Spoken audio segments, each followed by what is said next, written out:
Փոքր հասակում բնակվում էինք Տերյան փողոցում, բակում մի կին կար, մեր խոսակցության ընթացքում ասես դպրոցում ինձ հետ սովորում էր Չորեքչյանի աղջիկը, տարիքով մեծ չէի, բայց դեռ այն ժամանակ խելքս կտրում էր, որ կաթողիկոսը երեխա չպետք է ունենա, ասեցի, բայց կաթողիկոսը չի կարող երեխա ունենալ, ասեց, չգիտեմ, մեր հետ կար մի աղջիկ, որն ասում էին, որ Չորեքչյանի աղջիկն է, վերջերս համացանցով մի հոգևորականի էի լսում, որն ասում էր, որ Խրիմյան հայրիկն էլ է ընտանիք ունեցել, իսկ ընդամենը 1 ամիս առաջ, թե 2 ամիս, մի պատմաբան ասաց, որ Վազգեն առաջինն էլ է երեխա ունեցել, նույնիսկ կոնկրետ անուն տվեց,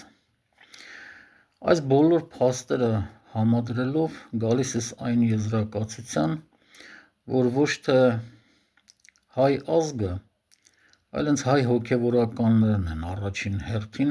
հավատքից հեռու և իրենց գործունեությունն էլ սկսում են Աստծուն խաբելով։ Ասում են հայ առաքելական եկեղեցին 800-ից ավելի հոգևորական ունի։ Ավելի լավ չէր 100-150-ը լինեին, բայց պարկեշտ և ազնիվ։